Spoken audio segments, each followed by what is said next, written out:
Hello viewer, and welcome to a deep dive into the past with a game from the PlayStation 1 era that sprung a cult franchise. If you've been around the monster taming genre, you've probably heard of this game. This time we'll be looking at Monster Rancher, or Monster Rancher 1 as it is commonly referred to, being the first game in a long series. If you're looking for a game focused around the raising of a creature, stay tuned and I think you'll be interested in this title. Originally released in 1997, this particular game has recently been placed back into the public awareness since the DX edition of both Monster Rancher 1 and 2 was released on the Nintendo Switch and Steam in late 2021. Today our subject of analysis will be the original version of the game, but don't worry, I'll cover the differences between the original and the DX version. To do that, I'll have to go through Monster Rancher 1 from top to bottom to give you an understanding of the game. To those who are familiar with the series, this information is probably nothing new, but for those who are unaware of Monster Rancher or perhaps interested in playing it, here's a brief overview of what to expect. Monster Rancher 1 sits comfortably under the label of a monster taming game, but in terms of gameplay and mechanics, functions more like a life sim sort of game, meaning that the game is largely about managing the lives of your creatures. Your tasks in-game involve raising your monster stats through training, keeping them fed and happy, and growing them into a monster capable of defeating opponents in combat. You obtain these monsters through Monster Rancher's famous disc swapping gimmick. PlayStation 1 had a feature where discs could be swapped without ending the game, which allows Monster Rancher to scan data from discs like music CDs or other games. This data is used to generate an individual monster, which has many possibilities in shapes, sizes, and colors. After generation, you can then take it home to your in-game ranch to raise individually. The main purpose of raising these monsters is to compete with them in tournaments of combat with other monsters, and rising through the ranks to become a Master Rank Breeder. So yeah, that's essentially what Monster Rancher is all about, in simplistic terms. There's a lot more to the game, of course, so I'll be going in and really dissecting the game as much as I can to really get a feel for its quality. Before we dive in, there's a bit I should explain about this video and what you'll see. If you've seen my first review, the Disc Creatures one, you'll know that I organized explanations on gameplay, mechanics, and presentation around relevant points in the story. This was to create a smooth flow between topics in the video. With Monster Rancher, this will be more difficult, since in this game there is no real story at all. The only story that happens is entirely the player's own journey and achievements as they raise their monsters. So instead, I'll be fitting in relevant game sections based around where the player is likely to encounter them during their progression through the ranks. You'll be following various life stages of my monsters as well, at least when they're appropriate. So, in a way, I guess you'll be seeing the stories of my monsters' lives. The footage you'll be seeing comes from my most recent playthrough of this game, but calling it a playthrough isn't exactly accurate. There is an end credit sequence, yes, but the game doesn't have a definitive completion state. My game file has essentially only stopped at a satisfactory point. Besides my own experience, other sources of information for this video included fan wikis, a community Discord with some very helpful individuals, a few other reviews or Let's Plays, and several fan sites with their own inventories of information about the Monster Rancher series. I'd also like to say preemptively that this game has a lot of mechanics and obscure information about it, so if I present any incorrect info, please do feel free to correct me in the comments. Without further ado, let's begin the deep dive into the world of Monster Rancher. In the title sequence before the main menu, it's established that some people in the world of Monster Rancher dug up rare disc stones from the ruins of an ancient civilization. The disc stones contain a monster which were brought to life by these people. These lucky individuals went on to become Monster Ranchers. Oh, that's why they call it that. At our point in the game, ranchers are commonplace enough to have regulation by a governing body, education systems, and training, with the main organization known as FIMBA. This stands for the Fraternal International Monster Breeders Association. It is through this organization that the player obtains their certification to become a breeder.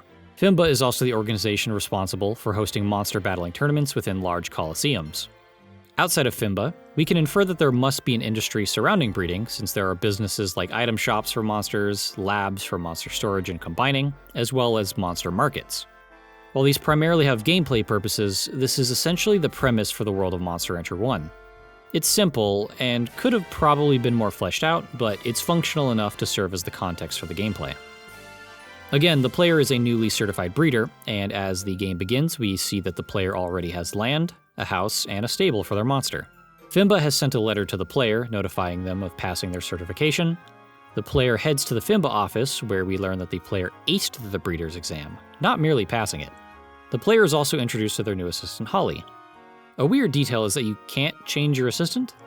I understand from a gameplay standpoint it means little, but from a world-building perspective, what if a breeder and assistant don't get along? What if the assistant decides on a career change? I don't quite understand, but anyway, after Holly and the player are introduced, you also get to meet Holly's old teacher, Teska. The old guy was a master-level breeder himself, and through the conversation, the player learns about the tournament ranks as well as the existence of the Major 4 tournaments. So before you get your first monster, you are given a basic understanding of your long-term objectives. Once outside in town, your next step is generating a monster, and there are 2 ways of doing this. As is common with many monster taming games, you have access to starter monsters. At the market, you can pick from a dino, tiger, or a suezo. In my experience, each of these are a solid pick, since pure dinos have well-rounded starting stats, tigers have a high speed stat to avoid damage, and suezos have a high skill stat for good attack accuracy. These require no physical CDs, so players without access to discs can still get a monster. If desired, the market also serves as a way to get rid of a monster. The other generation method is the series staple of the Shrine. This temple is where the CD generation takes place and has by far the most options for monsters. How it works specifically is that the game will ask you to replace the Monster Rancher disc with a disc of your choice, then scan that disc, and finally have you replace the Monster Rancher disc back into the console. Then comes the big moment. From what I understand, the data used from the CD is related to the overall track length rather than what the CD is. The exceptions to this, however, are certain games and holiday albums. For example, Mariah Carey's Christmas album gives a unique Santa hair monster. Other secret monsters will sometimes be references to other games. Separate from those, Monster Rancher also has specific species of unlockable monsters, which you'll be unable to generate until you unlock them. In total, Monster Rancher 1 has 20 available monster species, and most species have around 10 to 12 subtypes, though this can vary. A subtype is based on a separate species of monster and affects their appearance as well as their growths for certain stats.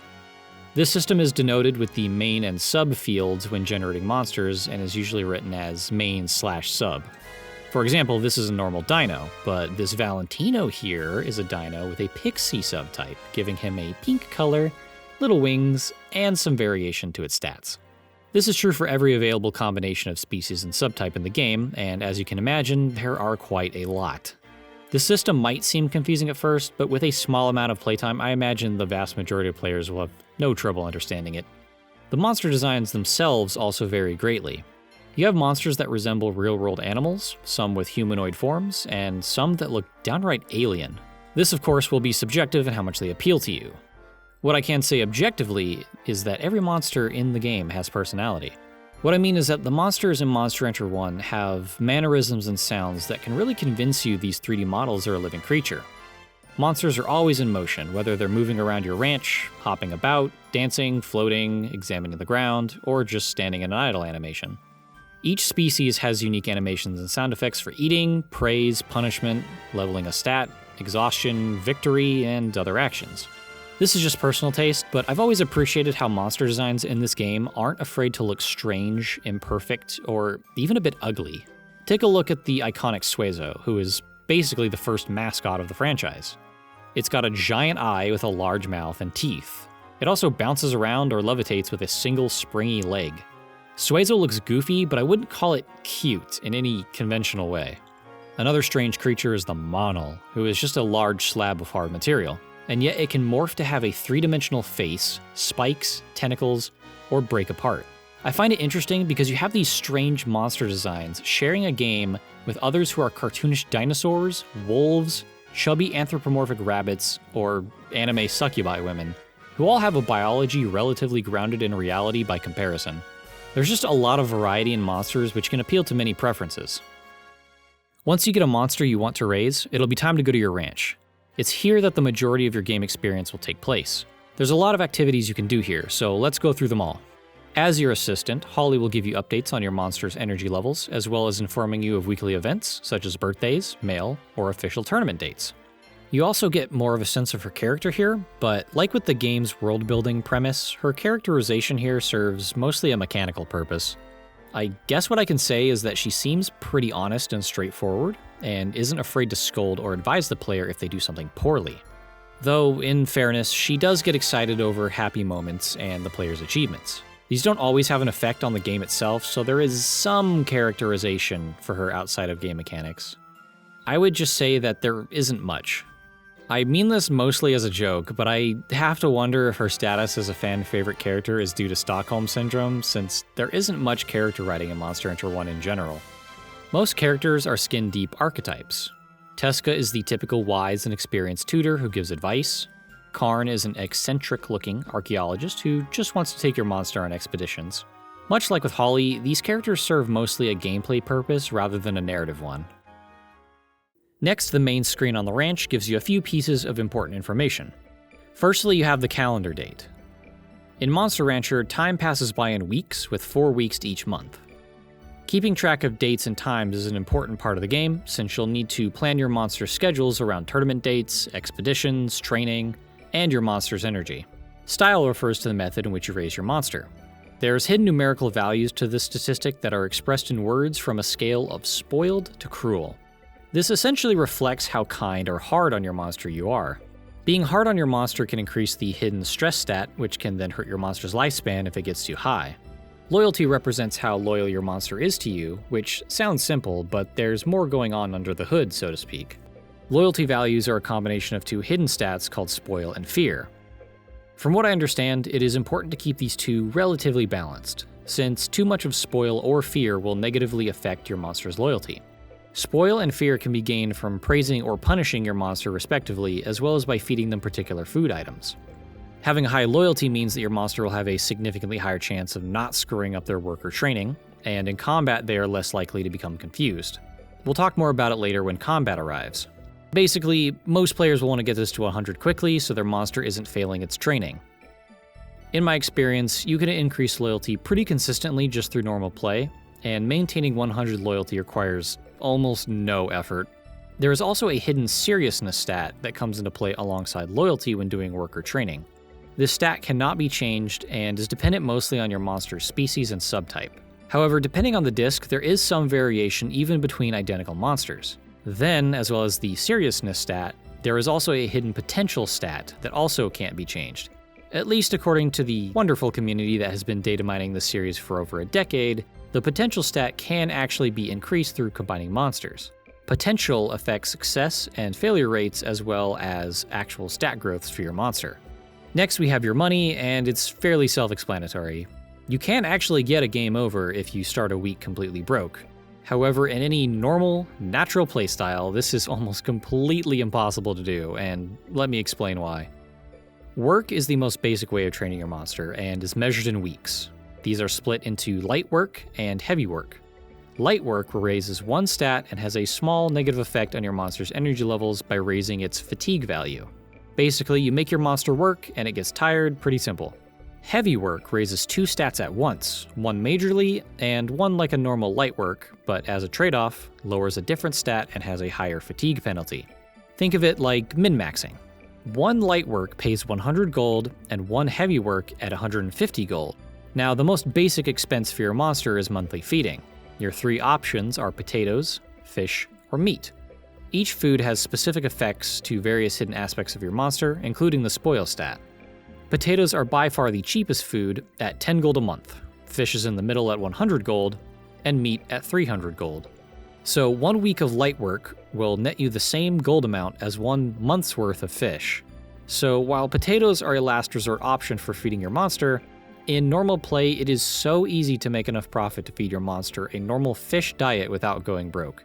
I genuinely think you would have to really try to get a game over, but I will say that there is no reason to feed your monsters potatoes ever. Even fish should be abandoned for meat as soon as you can, since feeding your monster meat has better boost to loyalty while giving your monster an extra week to their lifespan each time. If you win even a small number of tournaments, there's little reason not to feed your monster meat every month. Money can be obtained, as I just said, by winning a tournament, but also by selling items and treasure found through expeditions. It really is pretty easy to build up a sizable nest egg of gold just by playing the game for a while. Finally, you have the menu in which the player can select their actions. Holly can give a simple explanation of each if you'd like, but to explain myself, the schedule option is where you'll find your work, training, battle, and rest actions. Work has pretty much been explained already. but I should make a distinction between work and training. Work is a form of lightly training your monster and making stable income 1 week at a time, but training is very different.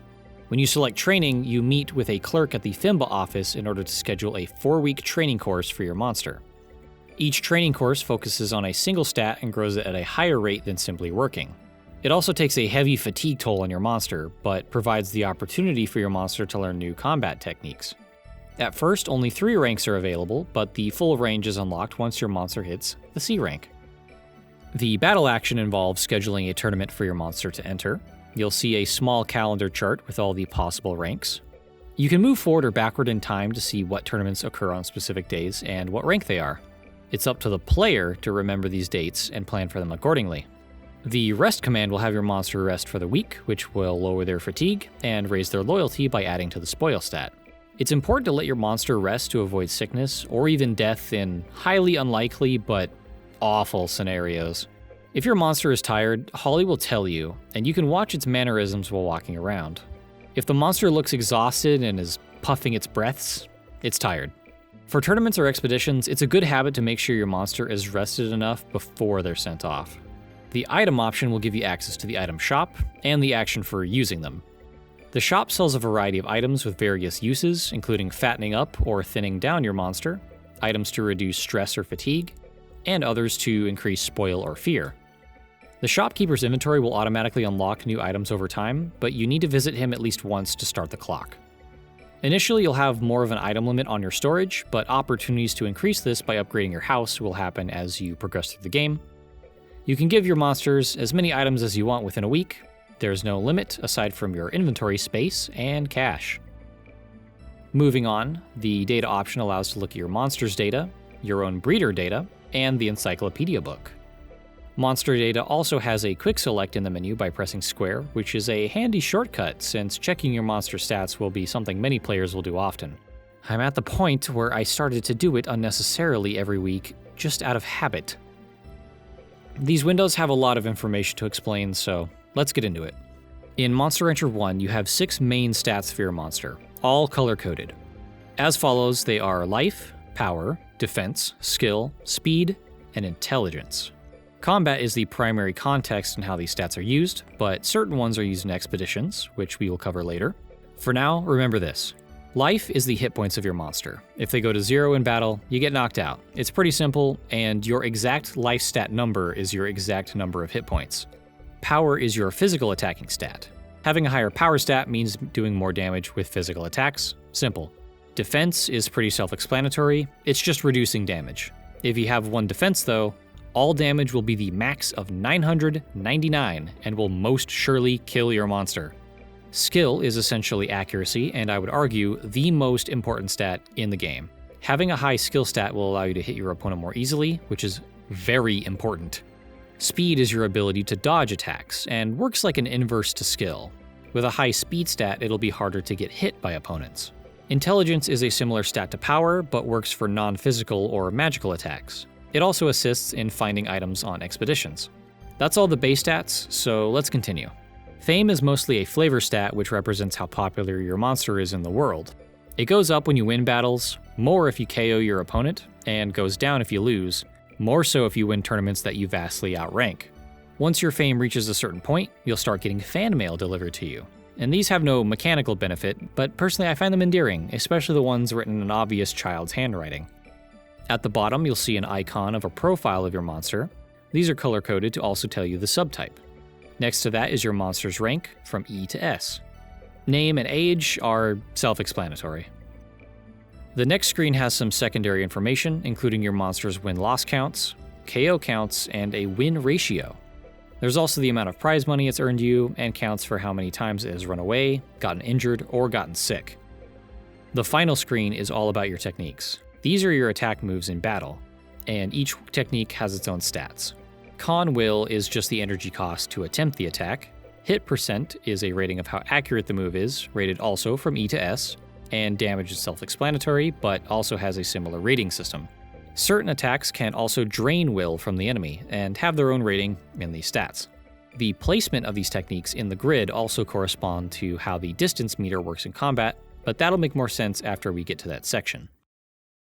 Now, I've explained in detail the base mechanics you'll be dealing with, and honestly, there's still a lot more to cover.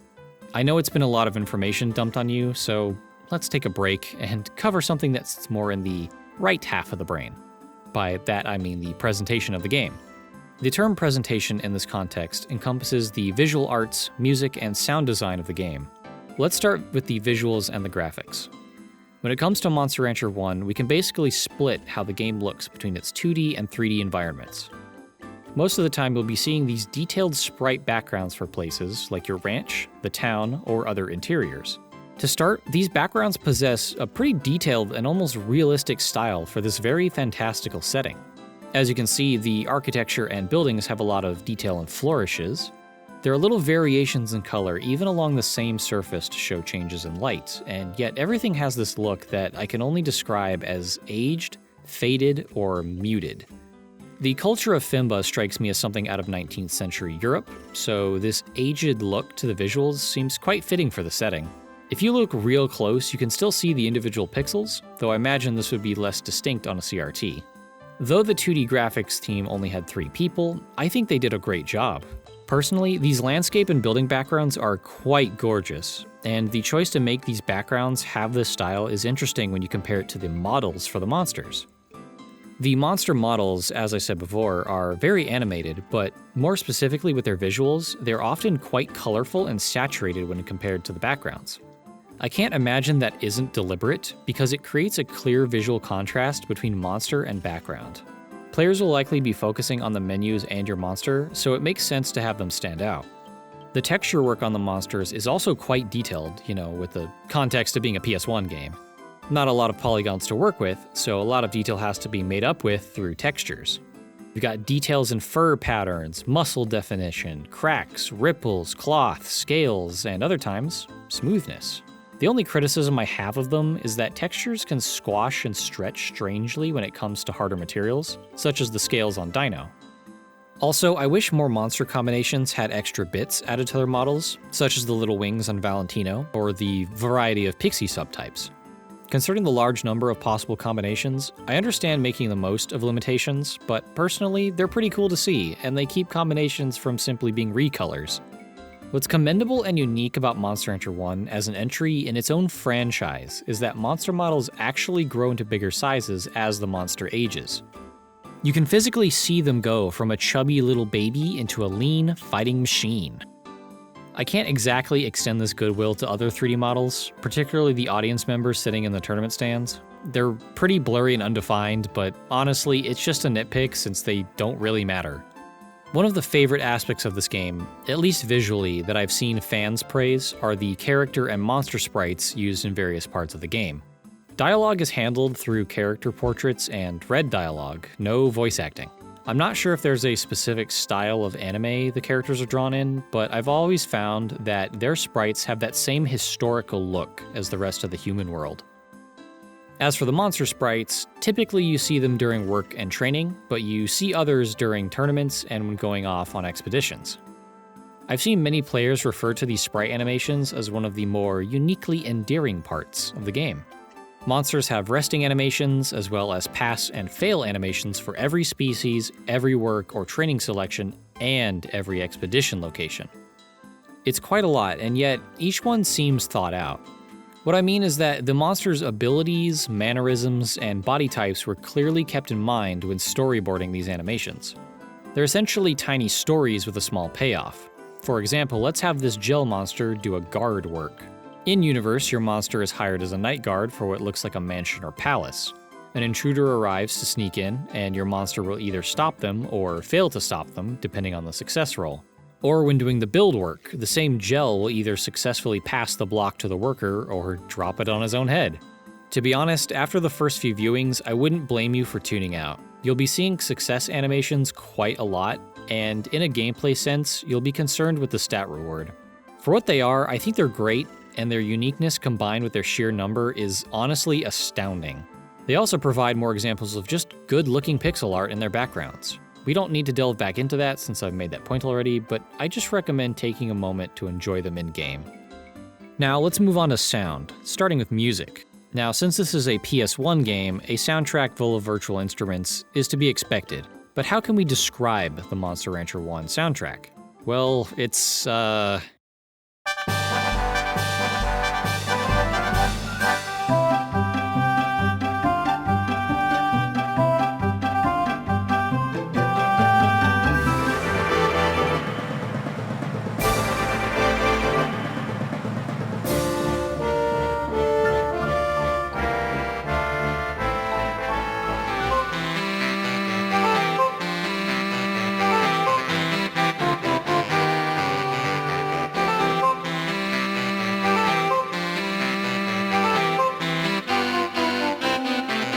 It's bombastic to say the least.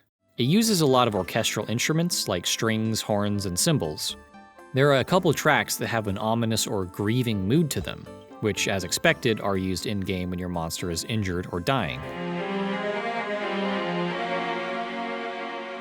They can honestly really add to the emotional weight of those moments. I would like to make a nitpick, however. When you finish work or any action that causes a change in music, the tracks play from the beginning. If you're doing weeks of work after another, you'll be hearing the same beginning of one track over and over and over.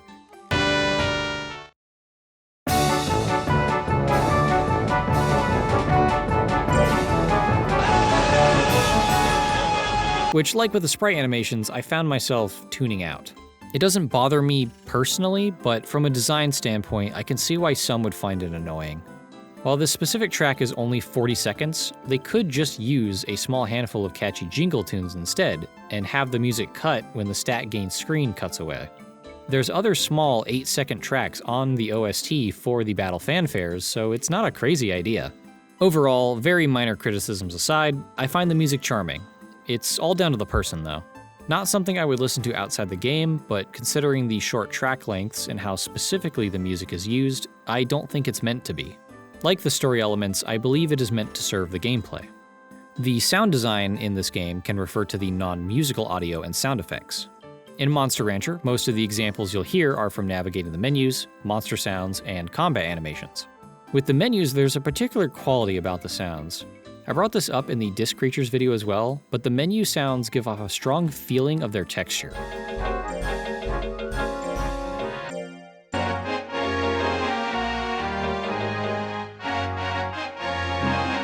Like, we know they are simply a UI element, but when moving and selecting your, selection, to me the menu almost feels like it's made of a thick glass. Their transparent look also adds to this feeling. I'm focusing on this example because you'll be hearing it a lot throughout the game. The sounds of monsters in this game are also noteworthy. The designers only had to make sounds for each species, but there's still a staggering amount of them besides. Matching the number of animations, you also have roars, growls, grumbles, giggles, and other sounds of many varieties. You have sounds for reactions to praising or punishing, eating, and others.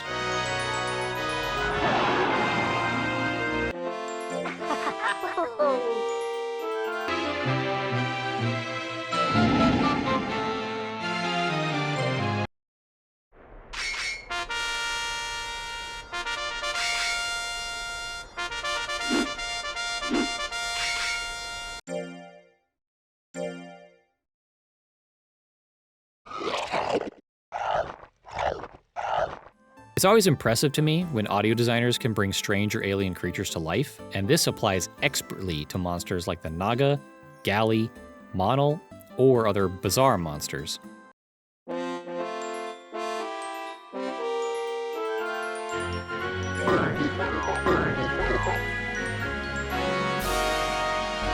Again, the game excels at giving its monsters personality, as I said before. Excellent and varied sound design extends to combat as well. Each monster species has a pool of techniques numbering at least 10, so that means a lot of sound effects. Feel free to correct me, but to my knowledge, I haven't heard any repeated attack sound effects between monster species. Even monsters with attacks named Bite will have different sounds, each one better fitting their species.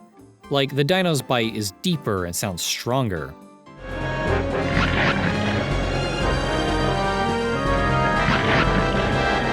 While the Suezo's is more like a frantic nibble. In the back-end code, these honestly could be the same sound effect pitched differently, but in practice they come off as having different feels. So yes, like with monster sounds, the variety in sound effects is quite impressive. In my opinion, they also give great feedback.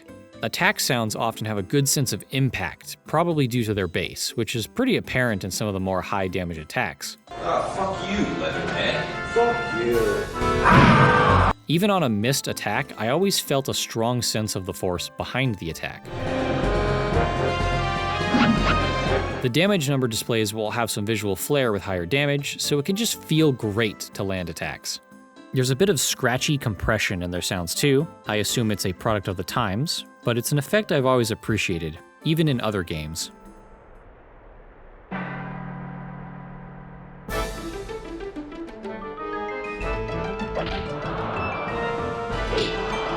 Obviously, there's a lot that's subjective here, both in visuals and sound, but I hope you can at least see where the appeal lies. In the monster taming subgenre, I can easily say that Monster Hunter has a pretty unique presentation and that there's a satisfying level of craftsmanship to it.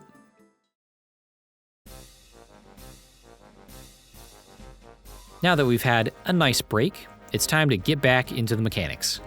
This time, things will hopefully be more exciting. Now that we've gone through how your monster's stats work, it's time to see how those stats are used in combat. Combat in Monster Rancher takes place entirely in the context of tournament battles in various arenas. The game stops being mostly menu-based decision-making, and in tournaments the gameplay is more action-focused, but not without its own decision-making. In a mechanical sense, combat takes place on a 2D plane within a 3D environment, with each monster facing each other. At a glance, it almost looks like a typical fighting game, though there's no way to move past the opponent. No cross-ups or wall punishes. What matters most is your monster's distance to the enemy, as that determines what moves you can do. With the shoulder buttons, you move your monster left or right, which moves the little red indicator to show your distance to the enemy monster. With the D-pad, you can see a move's hit percent and swap between moves using the same slot. When the indicator is over one of your moves, you are close enough to try and use it. Techniques consume will, usually called guts in every subsequent game, which are basically your monster's energy. You can see how much will a move costs based on the small number in its icon. This will generates over time and adds hidden buffs to your damage, defense, and accuracy. The small meter under your techniques also shows your pool of will, which caps at 99. So with those hidden buffs in mind, it is a lot more profitable to do damage when your will is high and your opponent's will is low. In practice, it means you'll often have to be careful when choosing to attack, since spamming attacks can drain your will quickly, leading to diminishing returns in damage and accuracy, while opening yourself up to more damage. However, battles have a 60-second timer, so being too passive can screw you over if you get hit. This is because if no monster is KO'd when the timer ends, the highest HP monster standing wins. The skill stat is incredibly important because of this, but we'll get into that. The AI in Monster Rancher isn't the smartest, and with some time I'd imagine most players can find ways to abuse it. However, depending on your monster, even a few unlucky hits on you can turn the tide of a match. Let's go over some basic strategies that any player can easily learn. This might be common sense, but it is most often a smart decision to use moves that correspond to your highest damaging stat, power or intelligence. Power moves are color-coded as yellow, and intelligence moves as green. It's also an efficient practice to focus your monster into either power or intelligence rather than both.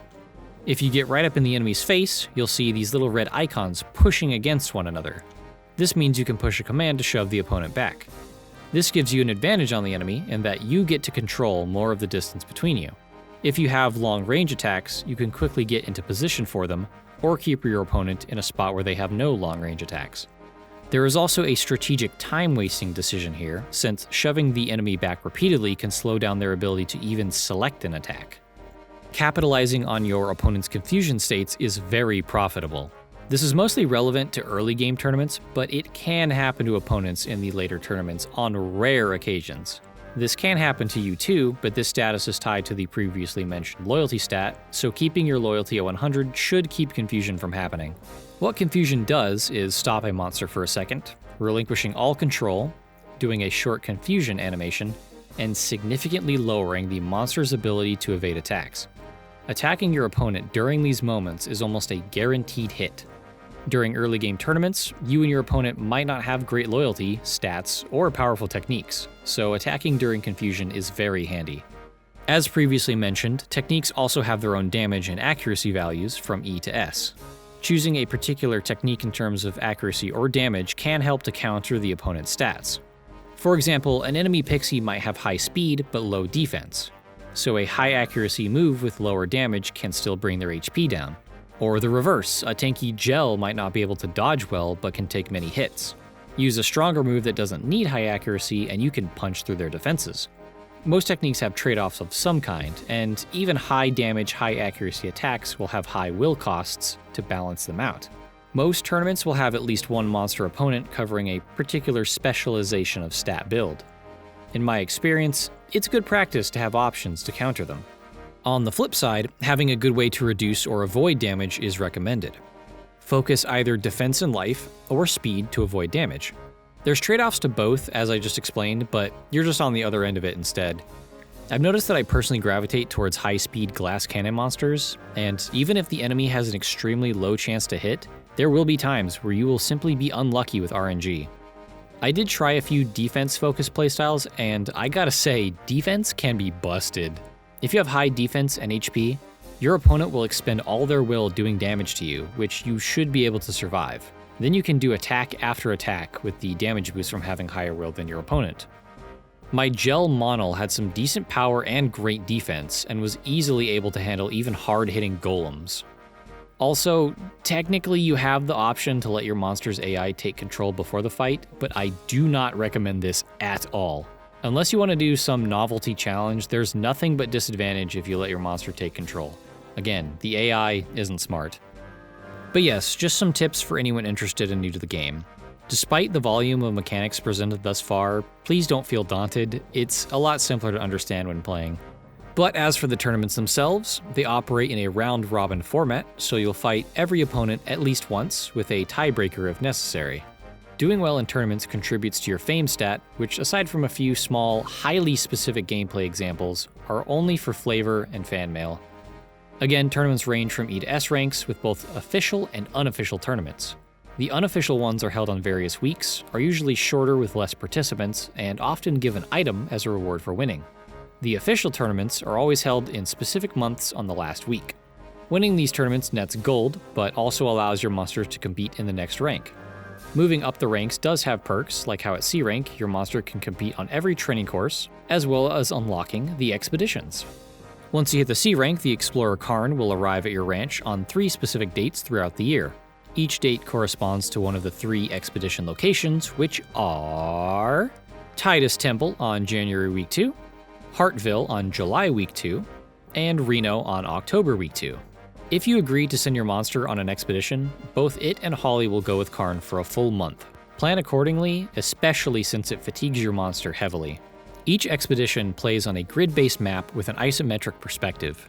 You send your monster along the predetermined paths by carefully choosing the direction. Once they start walking, they'll continue until they reach a crossroads or building, though I wish you could change direction. It's not like you couldn't just order the monster to turn around. You have a time limit of 14 days, and actions like walking around, investigating, or attempting to remove obstacles will deplete your allotted time. The overall goal is to find ancient ruins and search them for items and treasure. To do that, you'll also need a smart, skilled, or tough monster, and here's how stats interact with expeditions. Throughout all 3 maps, there are numerous obstacles like rocks, fallen ruins, scorpions, or other hazards. Some hazards are based on power, some on intelligence, and some on skill. You can have your monster try to remove it, and having high numbers in those 3 stats will raise the chances of success. What's useful about removing them is once the obstacle is removed, it's gone forever, even in subsequent visits. If you reach a certain intelligence requirement, you can also find secret passages leading to more treasure spots. Intelligence is also highly recommended for being able to consistently find items when you search. It unfortunately doesn't help your monster avoid getting lost. As far as I know, that's up to RNG. Your monster getting lost ends the expedition immediately and can cost you a bit of gold or time when you return to the ranch. If you were to save scum or reset your expeditions to deal with this, I honestly don't blame you. I've done it many times while on expedition, and even with high intelligence monsters, sometimes they just get lost anyway, and you go home. It feels frustrating and simply serves to waste your time. Now, there are several rewards that make expeditions quite worthwhile. First, the treasure. There are certain items like precious metals, gems, and medicines that can be sold for a lot of money. Getting even 1 or 2 during an expedition can make you more money than a handful of tournaments, so they're quite an efficient money supply. Certain rare items have passive buffs on your ranch just by holding onto them, but can also be sold for good money. Certain spots will have higher rates of these items, usually behind obstacles, but unfortunately you don't have any tangible information to tell you these things. It's due to the extensive digging and testing by the fan community that we have access to this information. I have my problems with the fans having to do this, but more on that later. More important than money making, however, is the lifespan increasing items. The now iconic gold peach in Reno and the plant egg found in Hartville are single-use items that significantly increase your monster's lifespan by a number of weeks. The exact number is 50 for the gold peach and 25 for the plant egg. Both combined can extend your monster's lifespan by over a year, which means more time to train and more chances for your monster to excel in the ranks. Now, there's a lot of accidental misinformation about these items specifically over the years, so let me clear this up once and for all. A single monster can only find one gold peach and one plant egg in their life. However, a single monster can consume an infinite amount of each item. So theoretically, if you put in the work to have multiple monsters find gold peaches and plant eggs, you could feed them all to a single monster and effectively make them immortal. Granted, in my opinion, with my very inefficient playstyle, all you really need to beat the game is one of each to get the extra lifespan needed. So yes, if you are really attached to an individual monster, you can keep them from retirement or death if you put in the work. Equally as important, certain expedition items serve as the method of unlocking some of the secret monsters. Some, like the magic banana for the ape, or the old mirror for the magic, are fairly straightforward to obtain. But the doll parts for the hanger are basically a multi-stage quest to make a complete doll. Fortunately, once these species are unlocked, you can generate them from CDs. If you were lucky enough to have a CD containing one, that means you won't have to go out and get another item. This is a moot point since the DX release though, since you can easily select what monster you want. Aside from these important items, you can also find common items identical to the ones in the store, but also disc fragments. The fragments have a color coding to signify what monster species they belong to, which is handy for combining. I'll leave it at that since we haven't even touched combining yet, but I will say that these fragments can be a decent source of minor income. They could be sold for between 500 to 2,000 gold, depending on the color.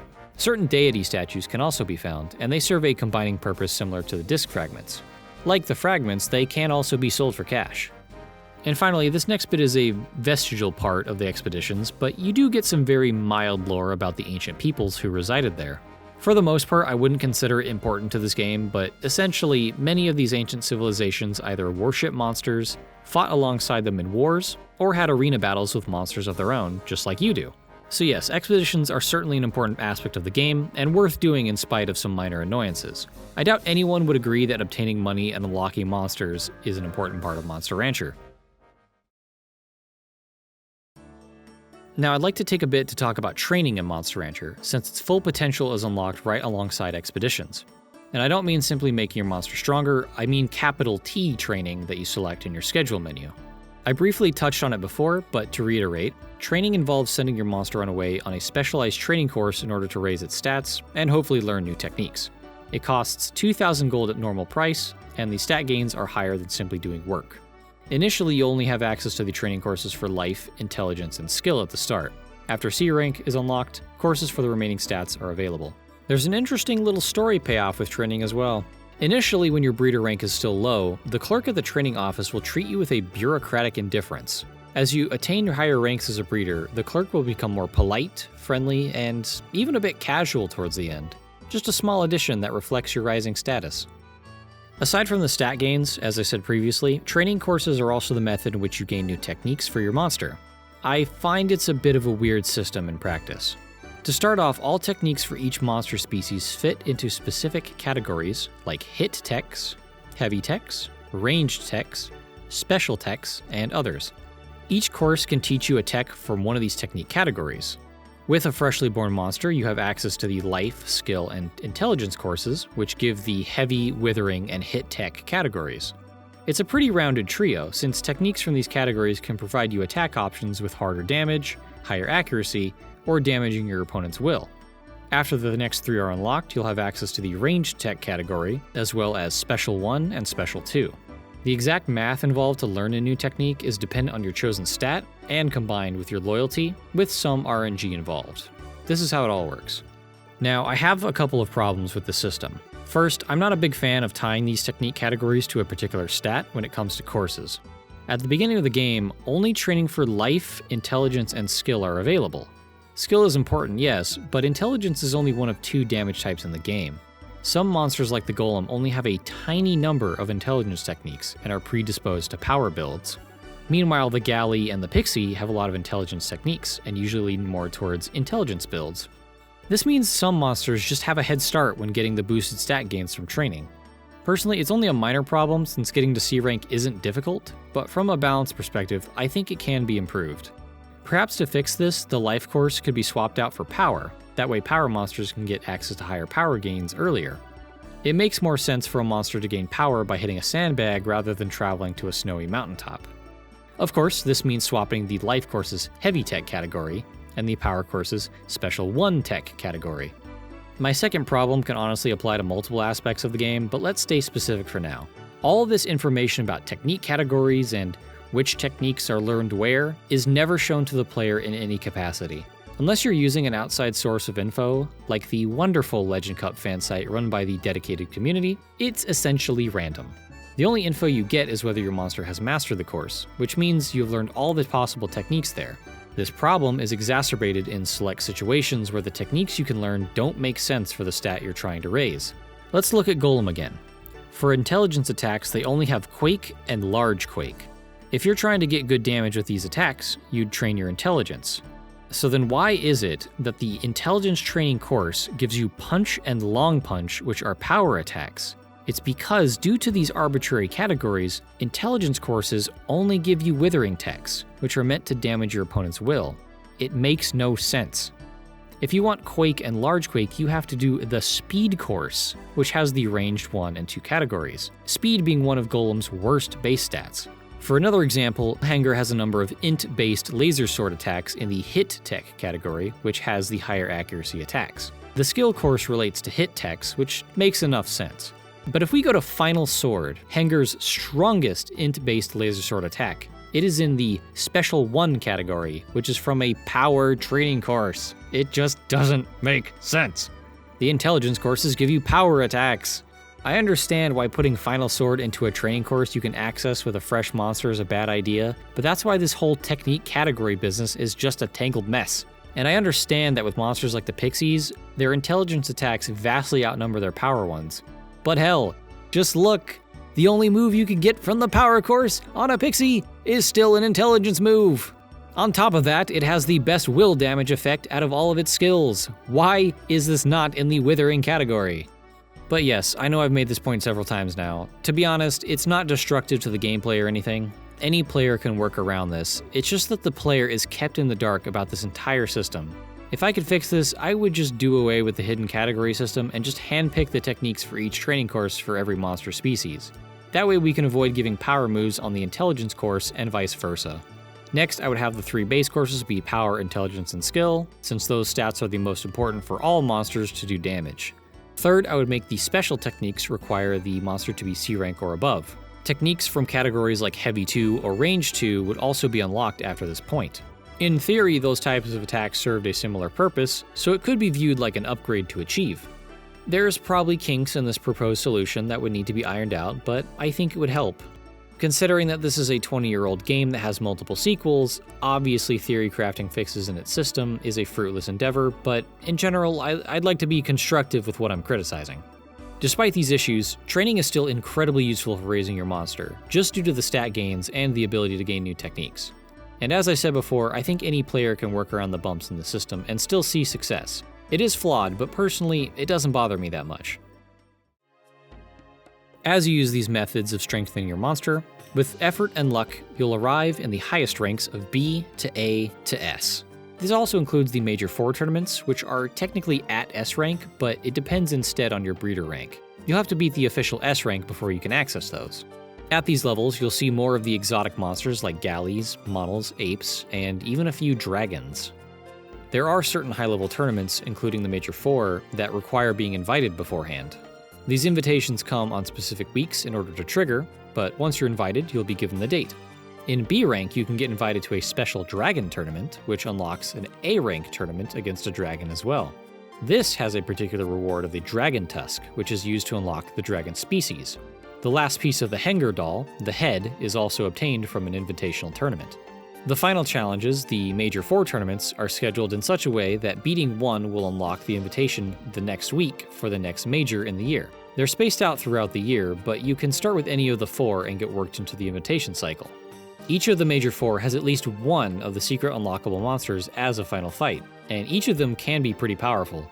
Just due to the sheer pain he gives me, I personally consider the Magic Naga Gabarn to basically be the final boss of the game. Upon winning a Major 4, your monster gets one of 4 symbols added to their data window. Once all 4 are obtained, you're given the rank of Master Breeder, and congratulations, you've beaten the game! Of course, the game isn't really over. Not if you want. There's no New Game Plus or anything, you just continue on as normal. You can continue raising monsters, having them compete, explore, and do everything as you could before. Eventually, what will happen is what happens to us all: death. Your monster will eventually get old, and Holly will recommend that you retire them. She will give several reminders as you get close to the final days. Probably notice it too, since your monster will start failing work more often and gaining less stats for each success. They're slowing down, not being the young and powerful beings they once were. You'll have 2 options: freezing them for combining, or letting them die. I'd like to cover the latter first, since it's essentially a dead end. Death in Monster Rancher is final. Your monster lays down and dies. Holly gets very upset, and you can choose to have a funeral for your monster. The funeral doesn't change anything, but costs money, so if you're feeling particularly sentimental, go for it. Many players of the game, including myself, have described these scenes as pretty damn sad. Just listen to the music that scrolls as you see your monster's achievements, while an image of their grave is in the background.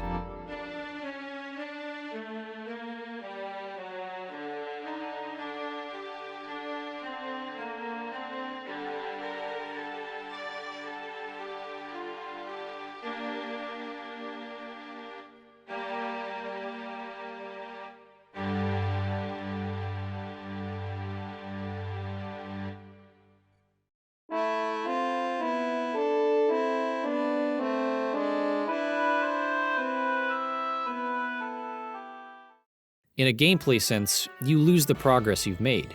Since your monster is dead, you cannot use them for combining. All the work and effort put into their stats is gone. The only situational and rare benefit is unlocking a secret monster. After a monster dies, once your next fresh monster enters its first tournament, you'll have a 1 in 16 chance of getting a curse mark on your monster. Combine this monster and you'll unlock the Ghost. However, I would not recommend using a monster who's lived a full life to unlock it, since it's still a waste. It's recommended that you make a monster specifically to die to do this.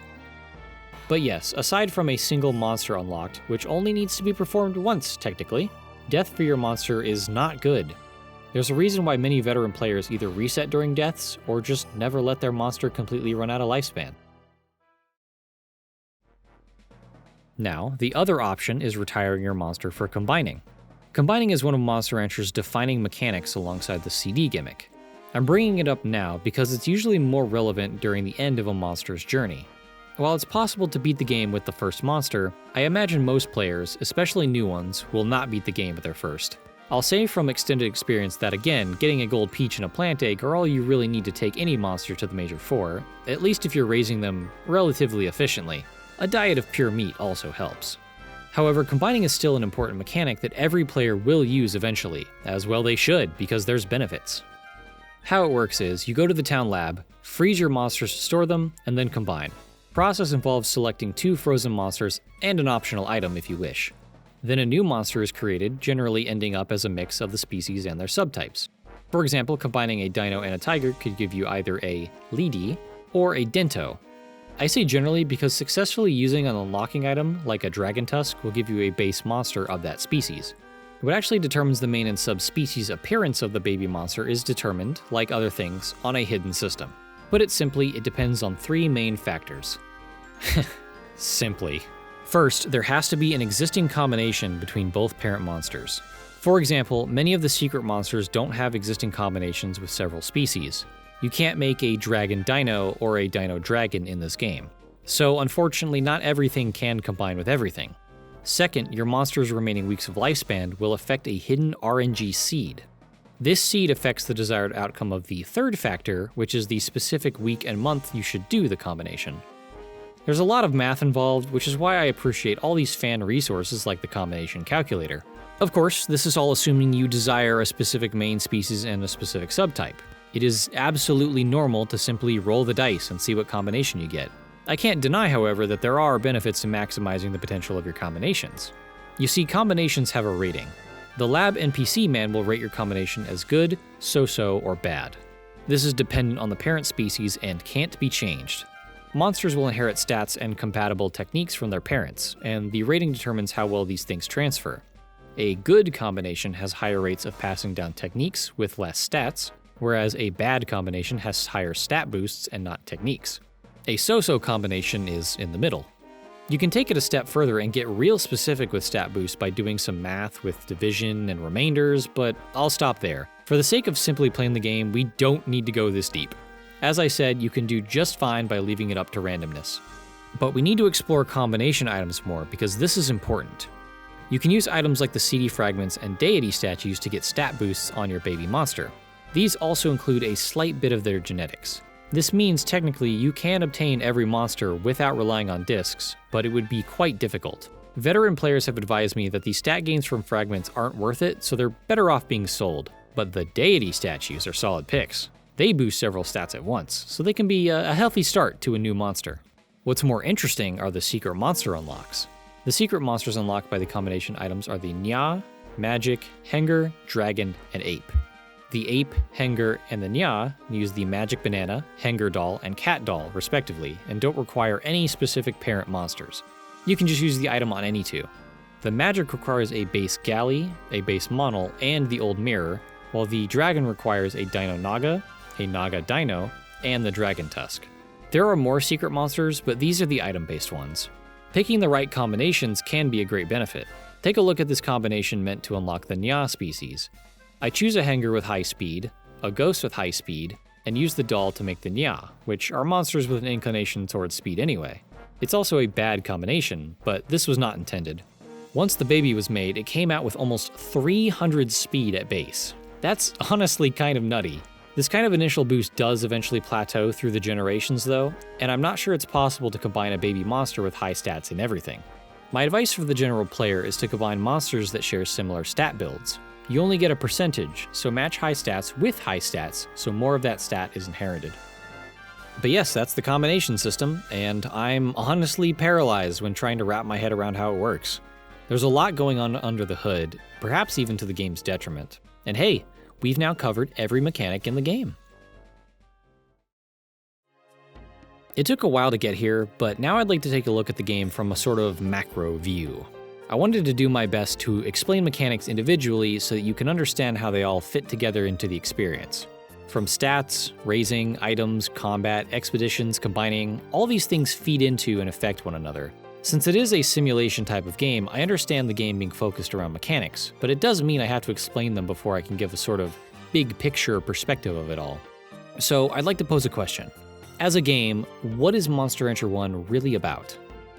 From an outside perspective, I'm sure the CD gimmick comes to mind right away. The novelty of using one's own CDs or songs to simply see what monster pops out can be quite appealing just on its own, but of course that's merely a small part of the game. After all I've discussed, I would answer this. Monster Rancher 1 is a game primarily about planning and scheduling, with instances of a unique type of action RPG combat serving as your main obstacles. You see, most of what you actually do in Monster Rancher 1 is select options from menus, many times the same option over and over. I've seen several criticisms of the game because of this, and in a way those people would be correct. A lot of the game can be distilled down to navigating a menu. The criticism that stuck out to me the most was that this game is a non-game. I cannot agree with that though, as it's too extreme of a description, but it did get me thinking. I've seen similar sentiments when it comes to turn-based combat, since you can boil down those games to essentially be selecting from a menu. But here's why that perspective is flawed, and this can apply to both turn-based combat and Monster Rancher's routines. They ignore context. If we strip games down to simply pressing buttons, then games lose all meaning as a piece of media. It isn't about what mechanical actions are required from the player, it's about what the player is intending to do with those actions within the context of the game. In, say, Final Fantasy, I might be navigating a menu with up and down inputs, then pressing A, but what I'm doing in context is choosing an attack, item, spell, or whatever, and then using it. All of the decision making there comes from my brain. That is the skill being tested. Monster Rancher is the same way. In the, planning and scheduling part of the game, what the game requires the player to do in order to succeed is in the mind, not in the hands. You're required to make a long series of small but eventually important decisions. That's where the interactivity comes in. You're managing time, money, and resources, with time being the most important. This is why genre and subgenre labels are important for classification. So yeah, I don't buy the whole non-game thing, especially since the game has a sort of action RPG combat, where the player is required to use some skill in making mechanical inputs. I say action RPG deliberately, because how powerful your monster is in battle comes from both your mechanical skill as well as your stats. You have to have a good monster, but you also need to have good control. The two complement each other. Just try letting your monster's AI do the work and see how less effective it is. Ultimately, what I think it comes down to is a matter of people confusing personal taste with objective quality. Perhaps the people who criticize the scheduling aspect of Monster Rancher wanted something more action-packed. I don't know, I don't know them personally. What I do know is that not recognizing your own preferences and personal taste, while conflating with critical analysis, just confuses and muddies genuine discussion on art as a whole, not just games. What we can discuss is whether Monster Rancher executes its design well, but we aren't quite there yet. We've got a bit more to talk about. What I will say is that the planning and scheduling aspect of the game is indeed a slow burn.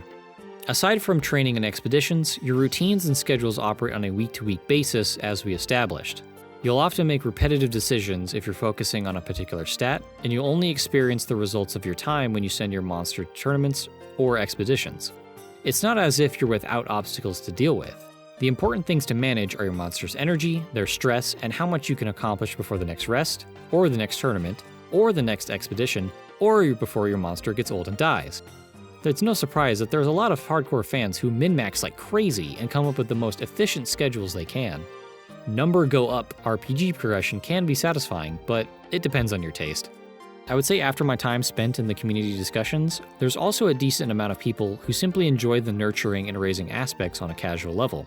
I've seen the scheduling activity described as relaxing, something I happen to agree with, but I do understand that some people might find it boring. There's also something to say about the emotional attachment you can get to your monsters. Since you raise your monster one at a time, you'll be giving a lot of one-on-one attention to them.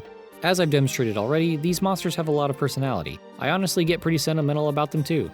So when it comes to the appeals of the game, after my extensive time with it, I understand both the appeal of nurturing and growing a living creature, as well as the min-maxing and satisfaction of efficiently progressing. But there is one side to the progression of the game that I haven't seen discussed a lot. What I mean by progression is essentially getting from the beginning to the end of the game. Obviously, the game never really ends, but your goal from the start of your save file is to reach Master Breeder status, so let's set that as the B to our A. Assuming you aren't using community resources or information and only going off of what you discover in the game, it's very likely your first monster won't be the one that you reach the credits with. I wouldn't dare to define how many monsters it should take, because that's down to the player, but I'll say it'll take multiple monsters. So then Monster Rancher becomes a game of cycles, but what do I mean by that? Well, the cycle of life and death, of course. In order to progress in the game, you are dependent on your monster. Winning tournaments, destroying obstacles and finding items in expeditions, even just passive income through work. This is all through your monster. So as your monsters are born, live, and die, it's expected that you'll be accomplishing more and more. I found that I would have multiple monsters serving different purposes. Starting off, it was more about getting money and saving that money to spend financing another monster. Then I would have both a power monster and an intelligence monster work in an alternating pattern to unlock things in expeditions. I'd use the power monster to clear out as many obstacles as I could, the next year have the intelligence monster go in to search the place. With the time limit and stat requirements in expeditions, this could take multiple attempts per monster. Then when getting the resources I needed, I could also push further in the tournament ranks by spending that money on training, and an exclusively meat diet. Basically cycles of monster life and death that would push me further each time, oftentimes by leaps and bounds, though this is because I know the game pretty well by now. A feeling I couldn't shake during all this time was that Monster Rancher shared a similarity with a certain type of game. Not just monster tamers or simulation games, but roguelikes. I say this because roguelikes as a genre are defined by their cycles of progression, in which each subsequent failure has the possibility of giving you a permanent head start on your next attempt. Obviously, how much of a head start varies on the game and player skill, but the bonus is there all the same. I think Monster Rancher shares some of these qualities, but whether that's intentional or not, I couldn't say. I just hope those listening who have played a lot of the game understand what I mean. I've also seen people on Steam and other places around the web compare Monster Rancher to a Tamagotchi, which does have a core of truth to it. Both franchises are about managing a creature, feeding it, taking care of it, and sometimes seeing them die. After that simplified description, the two are very different, of course.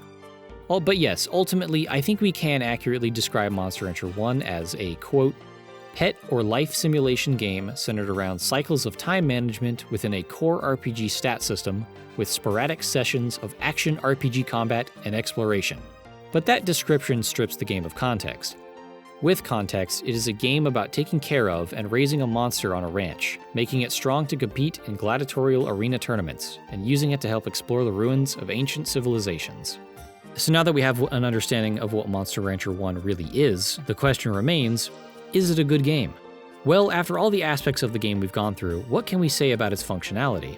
Unfortunately, I cannot find any developer interviews or anything specifically about the original release that can tell us the developer intentions behind this project. The majority of interviews are all related to the recent DX edition. The age of the game as well as the language barrier are probably a factor in this. Even today, with the amount of gaming media that exists, Monster Rancher remains a niche franchise. Within these DX interviews, however, I was able to glean a few quotes that can at least give us a glimpse into the intentions behind the game. The executive producer for the Monster Rancher 1 and 2 DX edition, Kazumi Fujita, 皆さんこんにちは。モンスターランチャーシリーズエグゼクティブプロデューサーの藤田です。いよいよモンスターランチャー 1&2 デラックスが発売になりました。was present for the original release, and in this interview for RPG Site, he had this to say in response to a question about making Monster Rancher unique from other franchises, like Pokemon and Digimon. Instead of the monsters acting as the focal point of the game, I think what allowed us to stand out among the other series was that we prioritized the fun and happiness you experience from obtaining these monsters and caring for them, unquote. And during this interview with Noisy Pixel, Fujita had this to say about what advice to give to players who are new to Monster Rancher. I'd let them know just how fun it is to obtain monsters, raise them, and slowly build a fondness and attachment to them.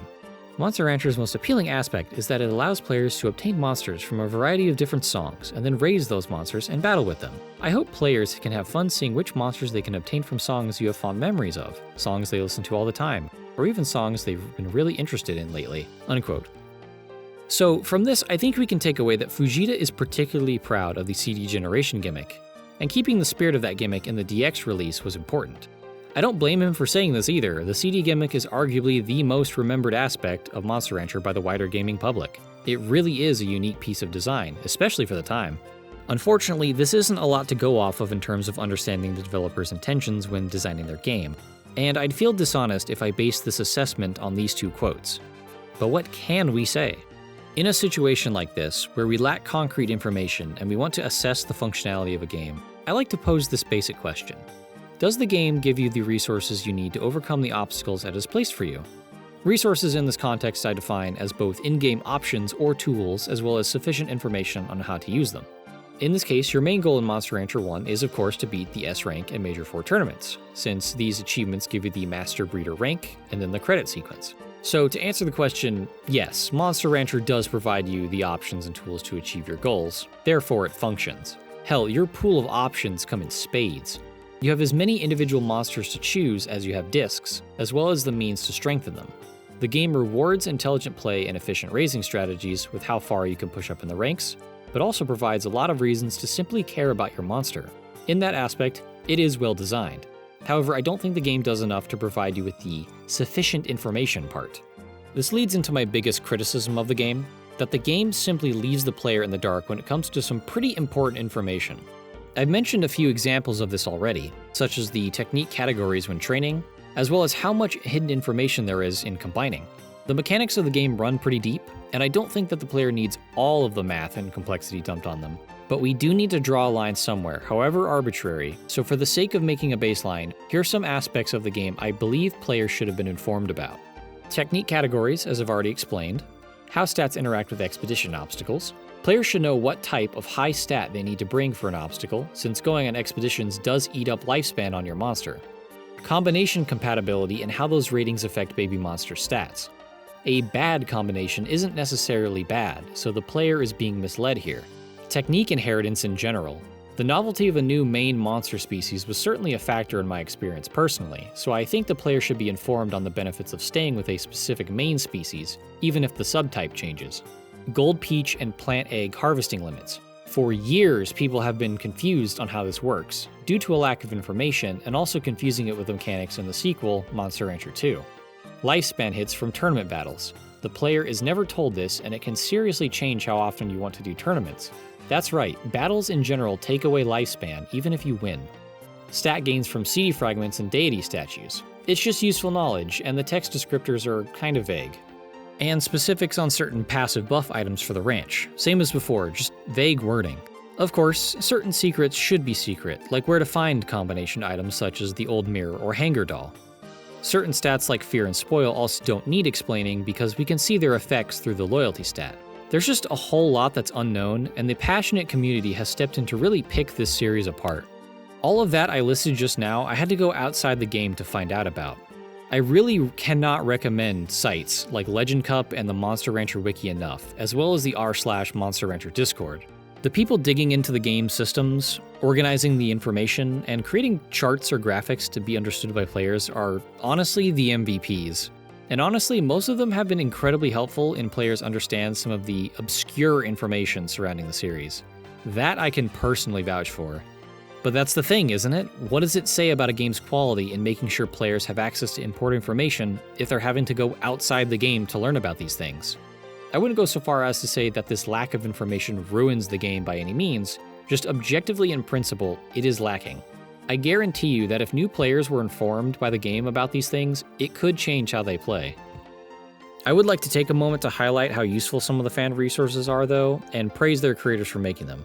Overwhelmingly, I got the most use out of the Legend Cup site.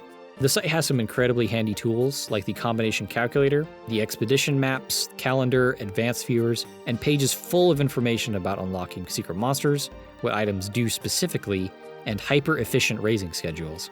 With the original game, if you're emulating and don't have a disk drive, or hell, you just don't own CDs in this day and age, you're not going to be able to use the shrine.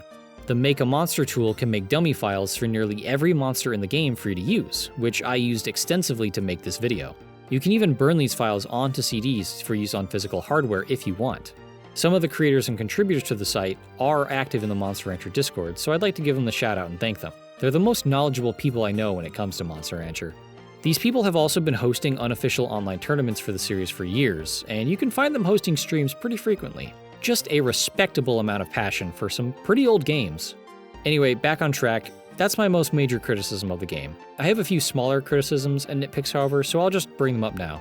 Certain monster unlocks, like the Ghost and the Doodle, seem odd in their design. With Ghost, as I explained, you need a monster to die, whereas with the Doodle, you have to take a specific monster, a pure mono, and get its fame high, then quickly lower its fame by having it compete in tournaments way below its rank. Your mono will get defaced with graffiti and get turned into a special mono known as a scribble. Combine this with any monster to unlock the Doodle species.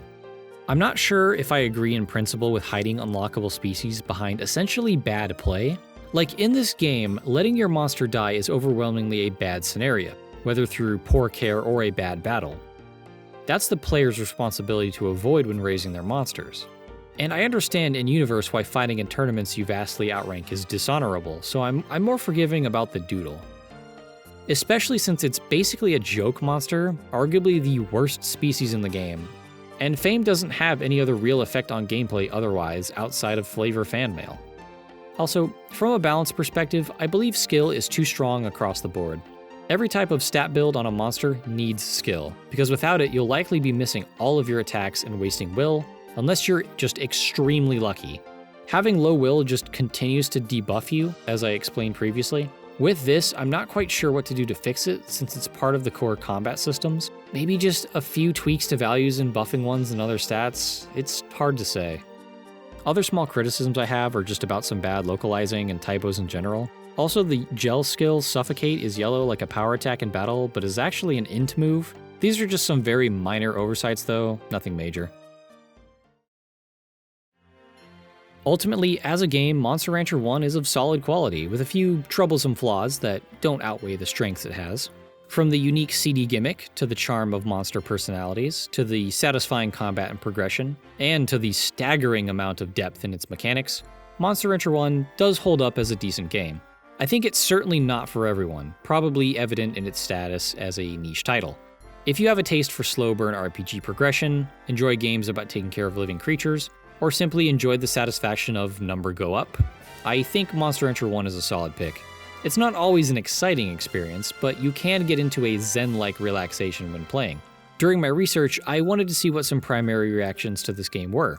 I noticed, however, that there was a real lack of streams, let's plays, or in-depth reviews longer than 15 minutes, much of which was about the DX edition anyway.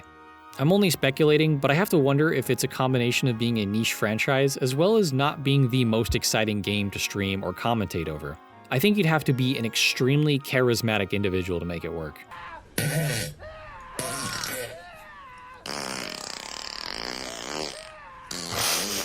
Perhaps Monster Rancher 1 is a game best enjoyed alone, but that I'll leave up to the player to decide for themselves. When looking at reviews for this game, I kept seeing the words "my childhood" and "nostalgia," but I think even people who didn't grow up playing it can enjoy it. Just like with the Disc Creatures video, I disdain the nostalgia angle when analyzing games. In this video, I've tried my best to avoid giving away my personal feelings and history with this game until now, but it should be pretty obvious that I really like this game. I've been playing it off and on since I was a child, and the franchise as a whole is something I've got a lot of emotional investment in. Of course, in the interest of critical analysis, I've done my best to put that aside. The footage you've seen is from my most recent playthrough, but I couldn't even begin to quantify how much time I've spent in Monster Rancher 1 alone. I wish the game had gotten more attention in its day, so I'm glad that the remastered re-release seems to have gotten a fair amount of publicity. The DX release was actually the first time I've ever bought a collector's edition for anything, being a pretty shrewd customer when it comes to games. Speaking of, I should go over the changes to Monster Rancher 1 that the 1 and 2 DX edition makes. There's some quality of life elements to talk about, as well as the elephant in the room of how does the CD gimmick work? I'll also give some personal commentary about each change. Going over the iconic CD gimmick, the DX versions contain a song database to choose from rather than the ability to put in a CD. This should be obvious as the Switch version doesn't use CDs, and while I think it would have been respectable to add that functionality to the PC version, the fact is, a lot of computers don't have disk drives nowadays, which is, scary. Nonetheless, unlike many reviewers, I don't think the loss of the CD gimmick was that big a deal. You can still get the same monsters with the CD database, and there's even a random button which preserves most of the spirit of things. The CD gimmick was always just a method of obtaining monsters, so outside of the novelty, not much is actually lost from the game. The DX versions contain the same 4:3 aspect ratio as the originals, which does require these sidebars to fill the space. I don't care for that personally, but it's not a deal breaker. Think of it what you will. The models have been upscaled and look a lot better. You can probably tell from my footage compared to Hipster Snack's footage about how much it's an improvement. There's also some small button and typeface changes on certain menus. A fast forward option has been added if you want to speed things up. The slow burn of Monster Rancher has never bothered me personally, but the inclusion is nonetheless appreciated. I'm sure many players will get use out of it. Online competitive multiplayer has been added. You could insert 2 memory cards in the original PS1 release and have player versus player battles, but now there's random online matches as well as officially hosted tournaments on occasion. It shows me that developers in Koei Tecmo do have a level of passion and love for their fans. Great addition. More slots in the freezer have been added. Great addition. More monster storage is always appreciated. From what I understand, the lifespan hits from doing battles in tournaments has been completely removed. In the original release, monsters were given extra weeks of lifespan in order to accommodate for this, and this has also been removed. From what other veterans have said, as well as my own experience, there is no noticeable difference in gameplay or monster progression, at least that I can tell. The English DX release also has a handful of previously Japan-exclusive special breeds of monsters that weren't in the original game. That's as far as I can tell due to a lack of information out there. Monster Rancher 2, its sequel, has always been the more popular game, and simply more people are digging through it for information. The same goes for the Legend Cup site, since there's a compiled list of changes for Monster Rancher 2, but not 1. I've been playing on Switch, and there's been no crashes or anything. I'm pleased that few of the negative Steam reviews have anything bad to say on the quality of the game, but it does seem like select players are experiencing crashes or freezes on the PC version. That's not good news, and I hope it's fixed. Other complaints have been about the fact that it's a packaged port of the iOS versions of the game that were released in Japan a year or two prior. Compared to the original games, I'd say it's an overall upgrade, but I sympathize with the people angry about it being essentially a mobile port. Seems a bit low effort in that regard. You might be wondering why I've avoided talking about the sequels in this video, and it's because I've always felt it was unfair to criticize games for lacking improvements that later games in the series would have. Like, just because Game 4 in a series has X quality of life feature or an upgrade, it doesn't retroactively make games 3, 2, and 1 worse. Those games didn't change and still exist in their current form. In Monster Rancher 2, those improvements, quality of life changes, or additions do exist, but that's a topic I'll introduce when I cover the sequels. Ultimately, I've had such a good time going through this game again for this video. The game is a favorite of mine, so it's been nice to talk about it in depth, especially for people who might not have looked into it before. The process of research has really, solidified my understanding of why I love this game, as well as accepting its faults. I've tried my damn best to present the facts of this game as accurately as I can, which was difficult since it's Monster Rancher 2 that's been picked clean by fans more so than Monster Rancher 1. I've experienced and observed a lot of confusion and misinformation about some of the mechanics, so doing the game justice was very important to me. Just goes to show what a crazy fanbase this franchise has, since they're willing to spend over a decade digging around a game that honestly, most people don't talk about. Much like with Disc Creatures, I think it's a game worthy of enjoyment outside of the nostalgia appeal or the relive your childhood craze that's been marketed to us as consumers for years. When it came to the DX editions, I noticed most articles on it hitting the same phrases over and over. Nostalgia, childhood, I played it as a kid, etc. Which isn't a bad feeling to have about the franchise, I just think it pigeonholes discussion on older games, as if When You're Born has any relevance to what games you can play. It's just so shallow. I'm happy though that we're in a sort of mini renaissance of indie monster taming games. Gym Leader Ed had that monster taming direct he organized, and there were a lot of games in the works. Not to mention the games already out there. But anyway, if you've reached this point, thanks for sticking around and listening. If you haven't played a Monster Rancher game but are interested, I can fully recommend the DX versions, at least on Switch. Now, I'd like to give a bit of an update on what to expect next. Life really got in the way of this one, so as much as I wanted to avoid being a yearly YouTuber, this video is going to come out much later than expected. Working a full-time job restricts my free time and saps me of creative energy oftentimes. If all goes well, I've also got my first kid on the way too. Been mulling over whether it'd be too early or arrogant to start a Patreon or something just to help support my new family. I honestly feel a little guilty bringing up the topic, so just to be transparent, the idea of monetizing this channel so early has nothing to do with any hubris of mine. It really is just the financial worries of a father-to-be. Hell, even making enough to dedicate one day a week solely to speed up the creation process would help my sanity a lot. I don't know, what do you guys think? Regardless, here's hoping the next one will come out faster. I've decided next is going to be Serial M Ultimate, which will be the first game I'll review that I hadn't played once previously. The footage collection process of my first playthrough has already begun. I hope you'll join me then, and thanks for watching. If you want to support this difficult, time-consuming, but fun hobby I've got going, even just the YouTube algorithm stuff like likes, comments, and subscribing can help. And if you could share this video around, even by word of mouth to friends who might enjoy this type of content, I'd really appreciate it. I'd like to thank Alex, Cox, and Hunter for again proofreading these scripts and helping me polish them up. You guys are truly some of the best group of friends a guy could hope for. I'd also like to thank my dad for exposing me to Monster Rancher over 2 decades ago. I don't think he could have known how formative it would end up being. If I got anything wrong in this video, by all means tell me, and I appreciate any support, whether it be like subscribing, sharing, or simply watching. Catch you later. See you next time.